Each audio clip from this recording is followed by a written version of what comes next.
Bosi, nimekuambia siku zako 14 zinakutosha, mgogoro wa klepu sitaki kusikia. Alafu namtaka huyo mwamba. Namtaka nani? Namtaka nani? Aje hapa. Tusipelekane nguvu na misuli hapa. Na si sawa. Wanakijiji wenyewe wa London wanasema hawamtambui mtu huyo. Mtu huyo mwenyewe anasema ni kweli. Na nimeambiwa hata baadhi waliokwenda kujirekodi kule hawataki kwenye kitongoji cha wanaolalamika. Wanaolalamika mbona hawajakwenda kuhojiwa? Na ndugu zangu waandishi wa habari, mkitaka kupata kweli wa jambo, nendeni palipotokea shughuli. Palipotokea shughuli pale, mwakute wenyewe. Wenyewe kwenye kitongoji ambako ardhi imechukuliwa ndio hawa kila siku wanaandamana. Mbona tusiwaite tuwasikilize? Au hawana haki? Au hawana haki? Hii kata ni kubwa, si ndio? Na vitongoji si viko vingapi? Pa 4-5.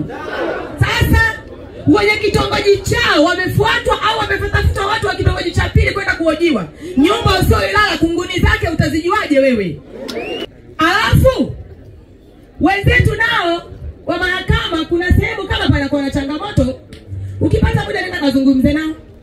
Walimpaje yule ushindi dhidi ya eneo ambalo si lake na halipo kwenye sehemu hiyo? Alipeleka kithibitisho gani mahakamani cha kumpa haki? Kila hapa mlitazame. Alipeleka kithibitisho gani kinachoonyesha kwamba ardhi ni ya kwake? Mahakama ndio ikatoa hukumu. Sitaki kuingilia kazi ya mahakama, lakini nauliza tu nikiwa kama raia ambaye sijui pia sheria. Mimi najua ili nipate haki eneo langu, mahakama itataka nipeleke vithibitisho.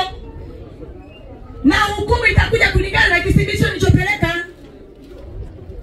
Kwa sababu pia kama nimesikia vizuri, yule mwenye ekari 50 amegawa na kijiji kwa kufuata sheria za kijiji.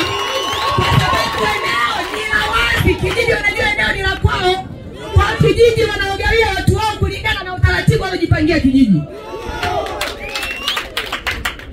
Kwa hiyo basi naomba hilo pia ulitazame hilo. Tunakanyagia kwenye haki, mimi sijali chochote. Nasimama kwenye haki.